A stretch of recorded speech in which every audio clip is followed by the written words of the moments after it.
자기가 예수를 믿고 그 예수를 복음으로 안다면 그 복음으로 살면 되는데 왜 복음으로 살지 않고 다시 율법으로 가느냐, 율법으로 하느냐. 그게 죄 짓는 거라고 사도바울은 얘기해요. 살았던 것을 다시 세우면 그것이 죄라는 것이에요. 죄라는 것. 왜 복음을 믿는다고 하면서 율법으로 가느냐? 그것은 율법과 선지자들이 기록한 글의 내용을 예수로 믿지 않기 때문에 그래요. 이거는 엄청난 시각의 변화예요. 신앙 전체가 확 변하는 거예요. 바울이 그런 거라니까요. 바울이 사울 때 예수 안 믿을 때는 자기가 보는 성경의 모든 시각은 다 계명으로 봤어요. 율법의 의로. 그래서 그걸 지켜서 자기 의로 봤다는 거예요. 근데 예수 믿고 보니까 이거 아니네 하는 거예요. 예수 믿고 보니까 아니네. 선지자들이 기록한 모든 것이 예수를 얘기했었네. 이렇게 바뀌는 거란 말이에요. 이게 확 바뀌어요. 확. 예수를 안 믿었는데 예수 믿으니까 율법을 다 잘 지켜 행했다. 하나님 말씀대로 산다. 이거 가짜라는 거예요. 진짜는 예수를 안 믿을 때는 성경을 율법으로 보는데 예수를 믿으면 성경을 복음으로 보겠다는 것이에요. 아들로 보이는 거. 여기 아들에 관해서 얘기하고 있구나. 이렇게. 그러면 이렇게 얘기하는 사람은 이 율법에 입이 쑥 들어가겠죠. 복음이 나오는 거예요. 그래서 복음. 그래서 복음을 얘기해봐라. 그러면 어려운 거예요. 왜 그러냐면 복음은 모르고 율법만 알기 때문에. 그런데 여러분 솔직히 까놓고 성경 덮고 율법 얘기하면 이 율법은 세상에 다 있는 계명이에요. 하나님 말씀만 있는 계명이 아니라 세상에 다 있는 계명이에요. 우리 집에도 계명이 있어요. 이런 계명들은요. 이런 계명이 하나님 말씀이라면 하나님 말씀으로 존재의 의미가 없어요. 존재의 의미가 없다니까요. 근데 모세의 글, 선지자의 글, 또 율법과 선지자들이 기록한 그런 내용을 예수로 보지 않고 있는 거예요. 예수로 보지 않고. 즉 복음은 하나님의 선지자를 통하였고 아들에 관하여 성경에 미리 약속하신 것으로 보지 않고 지켜야 할 계명으로 보는 거예요. 아니 예수 믿는 사람이 어떻게 그럴 수 있냐는 얘기죠. 예수 믿는 사람이. 예수 믿는 사람은 예수님의 말씀이 그렇구나라고 받아들이는 거잖아요. 그런데 그렇지 않으면 그건 예수 믿는 것이 아니라는 것입니다. 이 복음을 예수로 믿지 않고 여전히 바리새인과 서기관처럼 율법 행위로 알고 있는 것입니다. 그런 율법을 지키지 않으면 저주를 받을 줄 알고 발걸 떠는 거예요. 예수 안 믿는 사람의 특징이 이거예요. 하나님의 말씀을 지키지 않으면 무슨 벌을 받을 것 같아요. 불안해요. 못 견뎌요. 하나님의 말씀. 그러니까는 계속 하나님의 말씀을 지키는데 왜 지키냐? 저주를 안 받을까라. 안 받기 위해서. 예수 잘 믿다가 아주 주의를 늘 잘 지키다가 주의를 몇 번 받았어. 그럼 불안해요. 왜 불안하냐면 벌 받을까. 우리는 율법 지키는 의미도 그거에 한정되어 있어요. 왜 그러냐면 성경에 얘기했기 때문에. 또 율법 잘 지키면 하나님 복음을 주니까. 이 용도로 하나님 말씀을 그 용도로 사용한다는 거예요. 잘 지키면 복, 안 지키면 저주. 그러니까 예수는 여기 안에 없어요. 예수는 없고 자기가 복을 받느냐 안 받느냐의 그 관계성만 있어요. 그 관계성. 그 예수 믿는 게 아니라는 것이에요. 그래서 제가 계속 설교 시간에 이런 것은 예수 안 믿는 것입니다. 이런 건 예수 안 믿는 것입니다. 계속 얘기해 주는 이유가 바로 이거예요. 저런 것이 예수 안 믿는 것이구나. 이걸 알아야 된다는 것입니다. 그러나 혹시 율법을 지키지 않으면 저주를 받지 않을까 이런 염려로 가득 차 있는데 그런 염려하지 마세요. 율법을 안 지키면 하나님께서 저주를 줄까봐 발발 떠는데 이런 그 염려하지 말라는 거예요. 왜 그러냐면 이미 그런 사람들은 저주를 받았어요. 저주를 받았는데 무슨 저주를 또 받습니까? 이미 저주받은 상태로 그냥 사는 거예요. 그 상태가. 단지 조금 건강하게 살 수도 있고 다칠 수도 있는 문제지만 이미 저주받아 살기 때문에 굳이 걱정 안 해도 돼요. 더 잘 살 수 있어요. 심지어 하나님의 그 말씀 율법 안 지키면 더 잘 살 수 있다니까요. 안식일 날 일 안 하고 돈 많이 벌면 더 잘할 수 있어요. 악착같이 율법과 반대를 하면 더 잘 살죠. 우리나라 재벌분 중에 하나님 말씀 잘 시켜서 재벌된 사람 있습니까? 없잖아요. 하나님 말씀은 하나부터 열까지 다 어긴 사람들이에요. 어긴 사람들이 재벌되지 무슨 축복받습니까? 하나님께. 그런 거 없어요. 그럼 거짓말하지 마세요. 갈라디아서 3장 10절 무릇 율법에 속한 자들은 저주 아래 있나니 누구든지 율법책에 기록된 대로 모든 일을 항상 행하지 아니하는 자는 저주 아래 있는 자다. 율법을 안 지키면 저주를 받을 거야 라고 생각하는 사람은 이미 저주 아래에 있는 자라는 얘기예요. 저주 아래에 있는 자 그냥. 그러나 우리는 율법의 저주로부터 속량받은 자죠. 이게 복음을 아는 자야. 복음을 아는 자는 내가 율법의 저주로부터 속량을 받았구나. 걱정하지 마세요. 율법을 어겼다고 하나님께 저주를 받는 이런 거 없어요. 걱정하지 말라는 얘기예요. 걱정하지 말라는 얘기예요. 더 이상 율법할 때 벌벌 떨 이유가 없는 자들이 바로 예수 믿는 자들이에요. 왜냐하면 율법의 저주로부터 그거 받았기 때문입니다. 이렇게 말하면 또 그러면 율법 없으니까 이렇게 마음대로 살아야 되냐 이런 말을 또 하잖아요. 제가 또 다시 얘기하는데 그러면 율법 없이 살면 하나님 말씀을 지키지 않고 마음대로 살아야 되냐 이런 논리에 무슨 얘기를 하느냐 어떻게 대답해 주든 이런 말 많이 하잖아요. 아주 간단해요. 아주 간단해요. 그렇게 사신 분이 예수님이에요. 예수님. 그리고 사도들이죠. 사도들. 그러면 예수님이 율법 앞에서 벌벌 떨고 살았습니까? 아니 율법 지켜 어겼다고 저주받았습니까? 예수님께서? 근데 예수님이 율법 어긴 사람이죠? 안식일 날 하지 말라는 거 하잖아요. 키웠고 해 안식일 날 가다 배고프면 그렇게 까먹고 네? 그것만 했겠습니까? 기록된 것만 그거지 3년 반 동안 한두 번 했겠냐고 그거를 계속 한 거 아니니까 이 율법을 잘 지키는 사람들이 얼마나 눈에 가시겠어요. 한 번만 정말 힘들어서 한 번 했으면 그냥 인정을 하겠지만 예수님은 그냥 그걸 밥 먹듯이 한 사람이에요. 거의 지러 다니면서 배고프면 안식일든 뭐든 안식일날 사람 고치고 말이야 하지 말라는 거 예수님께서 하셨다는 거예요. 그래서 예수님이 뭐 저주받았습니까? 그거 아니잖아요. 사도들도 마찬가지고 그거 아니란 말이에요. 그럼 우리는 그 증거를 예수님과 사도들을 얘기해줘요. 사도들이 그렇게 했냐 그러지 않았다는 것이에요. 율법을 그렇게 죄로 얘기를 하고 의인은 예수라고 얘기한 그 예수님과 사도들이 막 살았느냐 이겁니다. 없다 그래서 사도 바울이 막 살았습니까? 그거 아니잖아요. 근데 왜 이런 얘기가 나오느냐? 그건 아직도 자기가 복음이 무엇인지 모르기 때문에 그래요. 우리는 절대 막 살 수 없어요. 오히려 예수님과 사도를 막 산다고 얘기했어요. 그래서 예수님과 사도를 뭐라고 얘기합니까? 미친놈이라고 얘기하죠. 그리고 귀신 들린 놈이라고 얘기하고 바울한테가 미쳤구나 미친놈이라고 얘기했어. 미친놈이라고 예수님 보고 넌 귀신 들린 게 틀림없다라고 얘기하고 왜? 율법을 가진 사람들이 보면 예수와 바울은 막 사는 놈들이에요. 막 사는 놈들. 율법이 없는 사람의 눈에는 그런데 우리는 예수 믿는다고 하면서 오히려 반대를 얘기하고 있잖아요. 복음을 얘기하면 그럼 막 사는 사람이 이렇게 얘기하고 있어요. 이건 굉장히 이건 잘못된 것이라는 얘기예요. 예수와 사도들을 막 사는 사람으로 규정한 것이 율법을 가진 사람들이 그렇게 규정이라는 거예요.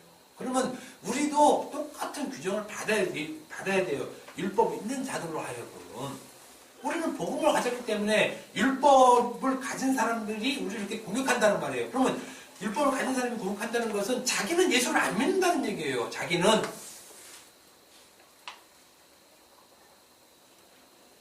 예수님과 사도들은 막 산 사람들이 아니에요. 예수는 진리 자체로 하신 분이고 바울은 진리를 증거하기 위해 산 사람이에요. 간단해요. 논리가. 그럼 복음 가진 자들은 어떻게 살아야 되느냐? 복음을 증거하며 사는 게 다르니까요. 그럼 복음을 증거하기 위해서 때로는 율법 행할 수도 있죠. 우리가. 그럼 율법 행해 주는 거예요. 그럼 율법을 행하는 게 아니라 행해 주는 거예요. 행해 주는 거. 그래서 배고픈 사람에게 빵도 주죠. 돈도 꿔주지요, 있으면. 때로는 심령도 주지요. 그러니까 율법을 행하는 것이 아니라 율법을 행해 주는 거예요. 율법을 행해 주는 것.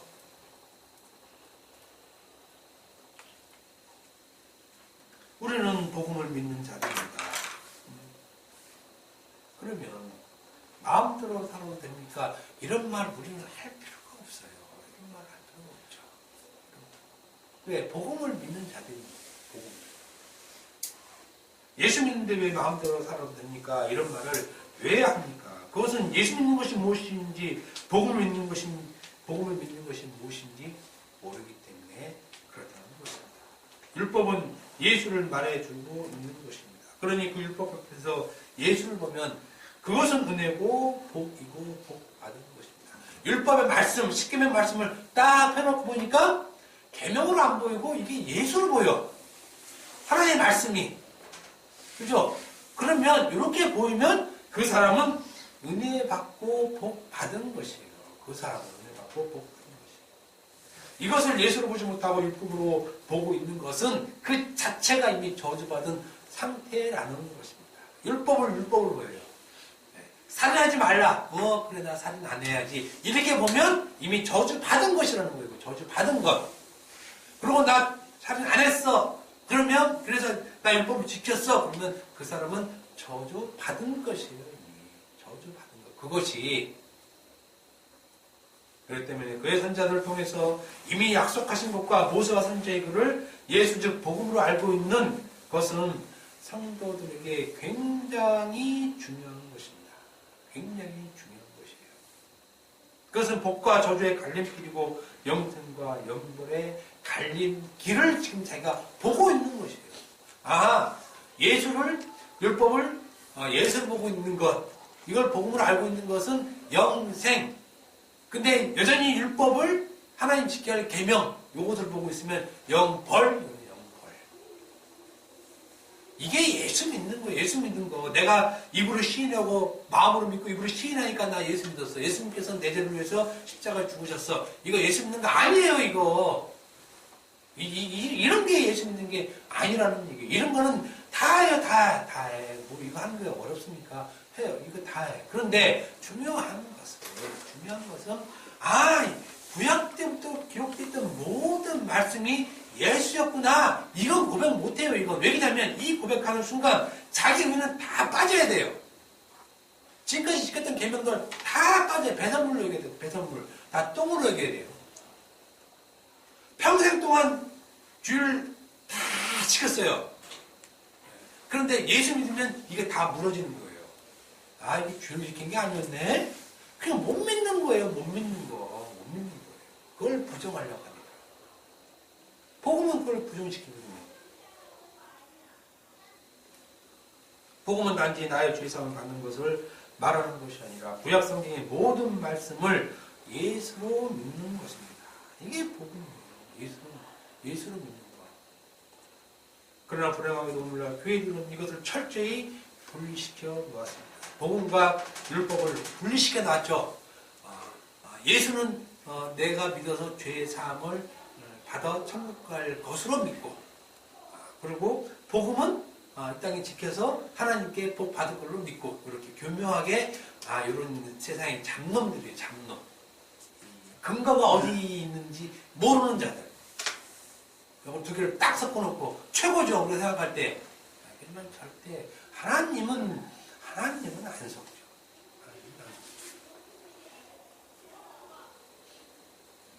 예수도 믿고 율법도 지키는 것입니다. 이 율법이 예수님을 알지 못하고 분리시켜 놓고 장점만 따다는 거죠. 좋은 것만 따다는 거예요.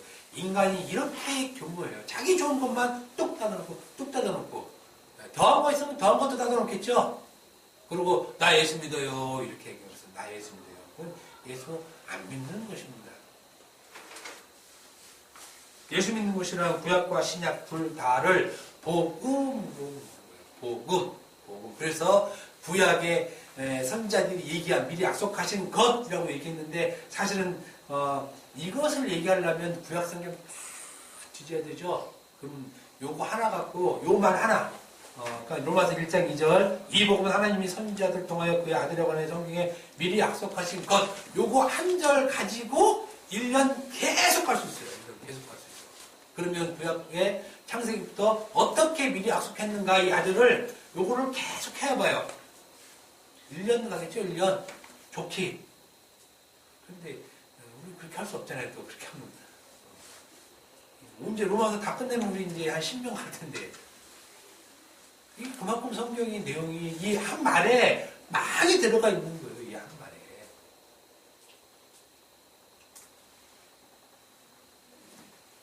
로마서 3장 19, 21절 보면 우리가 알거니와 무릇 율법이 말하는 바는 율법 아래에 있는 자들에게 말하는 것이니 이는 모든 입을 막고 온 세상으로 하나님의 심판 아래 있게 하려 함이라. 그러므로 율법행위로 그의 앞에 그렇다 하심을 얻은 육체가 없는 율법은 죄를 깨달습니다. 그러나 이제는 율법 외에 하나님의 한 의가 나타났으니 율법과 선지자들에게 증거를 받은 것이라 라고 분명히 또 성경이 또 얘기를 해줘요.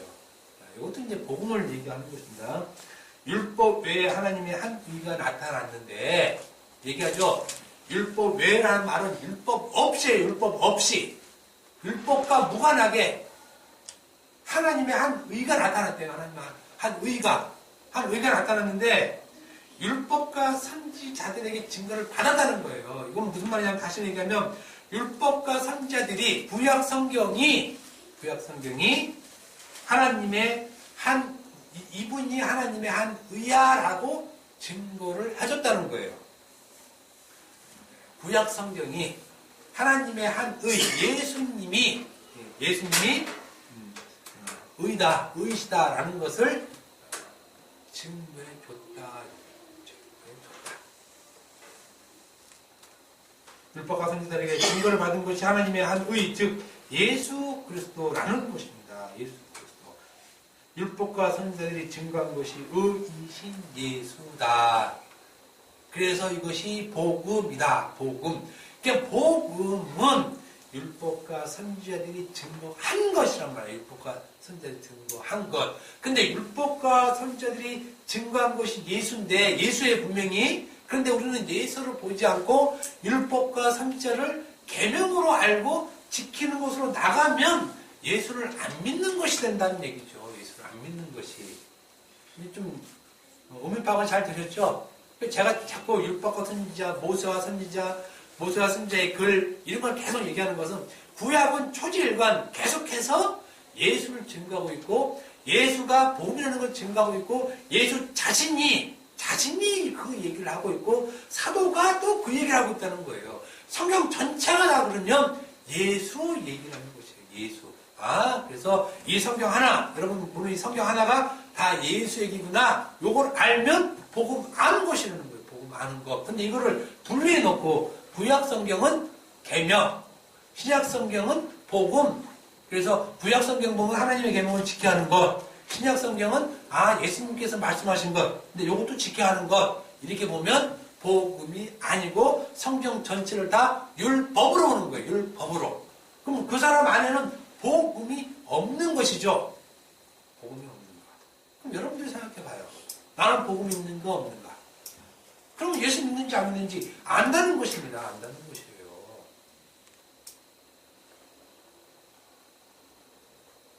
그러면 우리는 복음의 정의와 그 법위를 확실히 알았습니다. 복음의 정의는 하나님이 그의 선지자를 통하여 거룩한 성경들 가운데 미리 약속하신 것이고 미리 약속하신 것이란 그 아들을 말하고 그 아들은 우리 주 예수 그리스도라는 것입니다. 여러분들에게 누가 복음이 무엇입니까? 예수 그리스도입니다. 끝이에요. 그게 정답이라니까요. 복음이 예수 그리스도입니다. 이렇게. 이건 빼도 박도 못하는 바울이 확실히 못 박은 거예요. 복음은 예수 그리스도다. 근데 이 예수 그리스도가 하나님께서 그의 선지자들을 통하여 성경에 미리 선포하신 것이었구나. 그러면 이 복음을 어디까지 끌고 내려갑니까? 구약 성경까지 끌고 내려가는 거예요. 그러면 우리가 지금 현재에서 구약을 볼 때 구약을 복음으로 보겠죠. 계명으로 안 보고. 그러니까 이걸 복음으로 보는 사람은 십계명을 하나님께서 이렇게 얘기해서 지켜라 이렇게 얘기 못한다는 거예요. 이것이 예수 얘기구나, 예수님 얘기 해주세요, 이렇게 나와야죠. 이게 복음으로 보는 사람이에요. 분리해서 보는 것이 아니라 이제 하나로 보죠. 예수 안에서 다 보는 거예요. 예수 안에서. 예수 안에서. 그래서 복음을 믿으라라는 말의 정확한 말은 복음 안에서 믿으라는 것이에요. 복음 안에서. 그 복음 안에 그 예수님이 하신 일들이 쭉 나열되어 있는 그걸 보라는 거예요. 그리고 복음의 범위는 모세와 선지자들이 기록한 글 전체가 복음의 범위예요. 즉 성경 전체가 복음이다. 성경 전체가. 이 복음을 오늘날 우리가 주의 은혜로 믿게 되었고 알게 되었다는 것입니다. 이 복음을 예수님께서 처음 이 땅에 선포하신 그 복음을 우리가 주의 은혜로 알게 되었거든요. 마태복음 16장 13절에서 17절 봅니다. 예수께서 빌립보 가라사에 살아 지방에 이르러 저희들에게 물어오실 때 사람들이 인자를 누구를 아느냐? 그래서 더러는 세례요한, 더러는 엘리야, 어떤 이는 예레미야나 선지자 중에 하나이다. 이르시되 너희는 나를 누구라 하느냐? 시몬 베드로가 대답하여 이르되 주는 그리스도시요 살아계신 하나님의 아들이다. 요것은 구약의 하나님을 베드로가 예수를 보고 당신이 하나님입니다 라고 고백하는 것이에요. 복음을 한 거죠. 구약의 이 하나님이 당신이에요 이렇게 고백을 한 거예요. 구약을 계명으로 지금 보지 않고 있다는 거죠. 계명으로. 예수께서 대답하여 이르시되 바요나 시몬아 내가 보기도다. 이를 내게 알게 한 이는 혈육이 아니요 하늘에 계신 내 아버지. 내 아버지는 내 아버지가 너에게 복음을 알려준 거야. 너에게. 우리는 이런 말 잘 쓰죠. 주는 누구십니까? 살아계신 하나님의 아들입니다. 이런 말은 잘해요. 이런 말. 아들로 고백하는 자는 그 아들이 구약에 얘기한 그 하나님, 계명에서 얘기한 그 하나님이 그리스도임을 아는 것이에요. 아는 거. 예수님이 아버지신 하나님께서 복음을 알게 하셨다는 것입니다. 여러분이 믿고 있는 그 하나님께서 여러분에게 알려주신 것은 복음이에요. 여러분에게 알려주신 것은 복음. 그러니까 그 하나님이 여러분들에게 계명을 지키라고 하지 않고 내 아들 예수를 복음으로 믿으라고 알려주신 것이란 말입니다. 우리에게. 그게 우리에게 은혜예요. 은혜. 우리의 생사화복이 아닌 복음을 알려주셨다는 것입니다. 이 복음을 아는 것이 복이다라고 말씀하셨다는 것입니다. 사랑하는 상륙교회 성도 여러분, 여러분들에게 복음은 무엇입니까? 혹시나 율법을 복음으로 여기지 않고 있습니까? 만약에 그렇다면 회개하고 복음을 믿으세요. 복음을 믿으세요. 그렇지 않고 그 아들 예수를 복음으로 믿고 있다면 그것을 알게 하신 하나님께 날마다 감사하며 사시길 바랍니다. 기도하겠습니다. 감사합니다. 늘 주께서는 복음을 얘기하시고, 여러분 그 복음이 예수 그리스도